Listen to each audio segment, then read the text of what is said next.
Je voudrais remercier l'Église baptiste Orangewood Avenue d'accueillir le débat de ce soir. L'une des grandes gloires de la civilisation occidentale est que les chrétiens, les juifs, les athées, les gnostiques, les musulmans et d'autres sont libres de se réunir lors d'événements comme celui-ci, où nous pouvons ouvertement et honnêtement remettre en question et critiquer des opinions opposées sans être menacés, agressés ou tués pour ce que nous disons. Je voudrais également remercier Nadir d'avoir pris la parole et de montrer aux futures générations de musulmans que le débat public est la voie à suivre. Vous n'avez pas besoin d'aller tuer des gens pour accomplir de bonnes choses. Au cours des 14 derniers siècles, plus de 270 millions de personnes ont été tuées au nom du djihad islamique. De notre vivant, nous avons vu des victimes innocentes massacrées à cause de la colère de musulmans, à cause de livres, de films, de caricatures et bien sûr de la brûlure du Coran.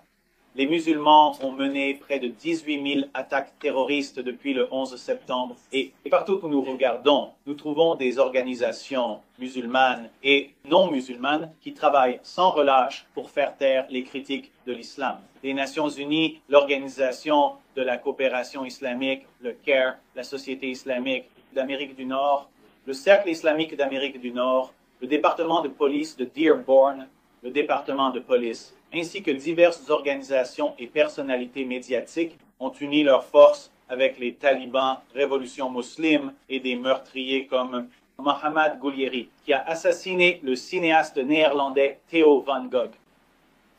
Ces groupes et individus utilisent des moyens radicalement différents pour atteindre le même objectif. CAIR et ISNA font taire les critiques en les qualifiant d'islamophobes et de semeurs de haine. L'OIC et les Nations Unies cherchent à imposer des restrictions légales à la liberté d'expression. Les talibans massacrent des gens au hasard lorsque quelqu'un offense les musulmans. Les méthodes peuvent varier, mais l'objectif reste toujours le même. Muhammad, le Coran et la charia ne doivent pas être critiqués.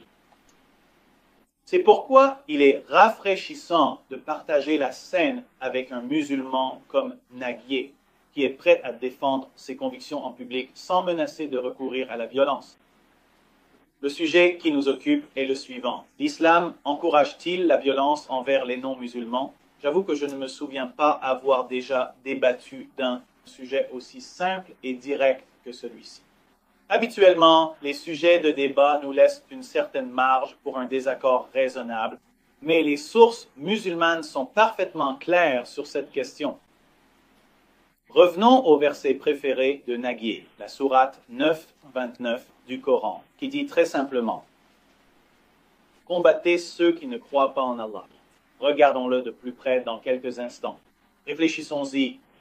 Combattez ceux qui ne croient pas en Allah. Quel est notre sujet? L'islam promeut-il la violence envers les non-musulmans? Que dit le verset? Combattez, il y a de la violence, ceux qui ne croient pas. Voilà vos non-musulmans. Nous trouvons des commandements comme celui-ci encore et encore dans le Coran, pas seulement dans la sourate 9:29. La sourate 9:73 dit « Au prophète, lutte avec vigueur contre les mécréants et les hypocrites et sois dur avec eux. » Contre qui lutter durement? Des dictateurs maléfiques? Des tyrans maléfiques? Des gens qui courent partout et commettent un génocide? Non, lutter avec acharnement contre les incroyants. Regardons-en un autre. Sourate 9, verset 123. Ô vous qui croyez, combattez ceux des mécréants qui sont proches de toi et qu'ils trouvent en toi de la dureté. Combattez, plus de violence, ceux des mécréants, des non-musulmans qui sont proches de vous. Au cas où vous vous demanderiez ce que signifient ces passages lorsqu'ils ordonnent aux musulmans de combattre les incroyants, le Coran définit le combat pour nous dans la sourate 9, verset 111, qui dit « En vérité, Allah a acheté aux croyants leurs personnes et leurs biens en échange du fait qu'ils auront le paradis. Ils combattent dans le chemin d'Allah, ils tuent et se font tuer. Combattre, selon ces versets, implique de tuer et de se faire tuer. Vous continuez à tuer jusqu'à ce que vous soyez tués. Cela me semble certainement violent. Mais les musulmans doivent-ils toujours être agressifs et violents lorsqu'ils sont au pouvoir? Non, les musulmans ont le droit d'être miséricordieux tant que cette miséricorde n'est dirigée que vers d'autres musulmans.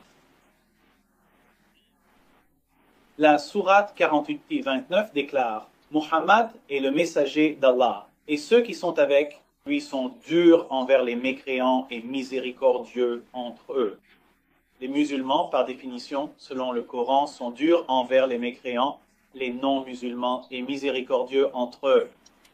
Chaque fois que je le fais remarquer, quelqu'un dit « Oh, oh, Wood vient de dire que les musulmans sont censés être violents. » Non, ce n'est pas moi qui l'ai dit, c'est le Coran. Donc si vous n'aimez pas ce qu'il dit, vous devriez peut-être en parler à Allah.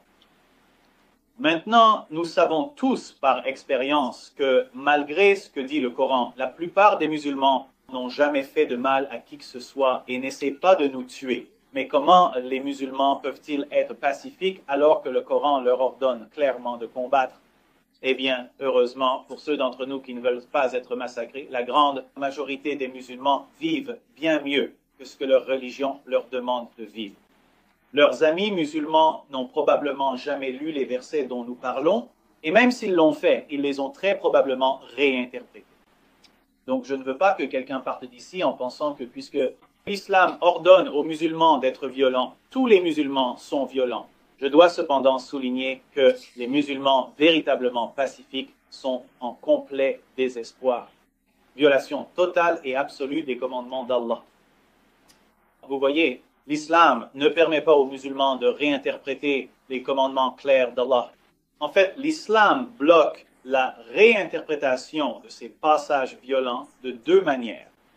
Premièrement, le Coran prétend être clair et parfait tel qu'il est. Sourate 6, verset 114.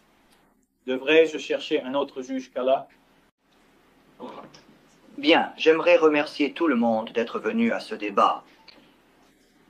Eh bien, vous savez, David a mentionné beaucoup d'arguments contre l'islam sur son site web, et la plupart d'entre eux, je ne suis pas d'accord. Je pense que c'est une mauvaise représentation de ce que nous croyons. Donc, ce que je vais faire, c'est en fait présenter un argument affirmatif sur pourquoi nous croyons en ce que nous croyons. Mais ce que nous pouvons faire ce soir, c'est probablement débattre de toutes les questions de David Wood et toutes mes questions, tout cela en un seul débat. J'ai donc décidé de parler de la sourate 9, verset 29. Maintenant, vous savez, David a déjà déclaré que la sourate 9, verset 29, enseigne la violence contre les non-croyants. Et je peux comprendre comment certains chrétiens peuvent devenir, ou, vous savez, les non-croyants peuvent être offensés par cela. Eh bien, je pense que lorsque nous abordons le sujet du djihad et de l'islam, les gens sont certains présuppositions avant même d'ouvrir le Coran. Eh bien, l'une des présuppositions les plus courantes est que le christianisme est une religion intrinsèquement pacifique, qui prêche l'amour et la tolérance pour tous. Donc, lorsque vous lisez un verset comme celui-ci, selon David, qui enseigne de combattre les mécréants, eh bien, l'islam paraît agressif, l'islam paraît violent. Et vous savez, j'ai en fait cherché ce verset, et j'aimerais vous le lire, et laissez-moi vous dire ce qu'il dit vraiment ici. Il est dit, « Et combattez ceux qui croient, combattez ceux qui ne croient pas en Allah et au jour dernier. » Attendez une seconde. Il doit y avoir une erreur ici. Je pense que c'est juste une faute de frappe, je crois. Laissez-moi vérifier. J'ai en fait un Coran. Laissez-moi vérifier dans mon Coran. C'est une faute de frappe. Nous allons au fond des choses. Attendez, laissez-moi voir ce qu'il y a écrit ici. Laissez-moi prendre mes notes. Ce n'est pas possible. Il est dit ici, d'accord, David, ce n'est absolument pas dit cela. Il dit clairement, combattez ceux qui ne croient pas véritablement en Allah au dernier jour. Bon, pouvons-nous changer de sujet et parler de ce que nous avons tous en commun? C'est un bien meilleur sujet, tu ne trouves pas? En fait, nous avons beaucoup de choses en commun. Le modérateur pourrait-il me dire si nous pouvions simplement changer de sujet? Non.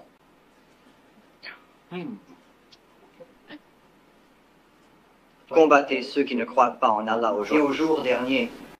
Attends une seconde.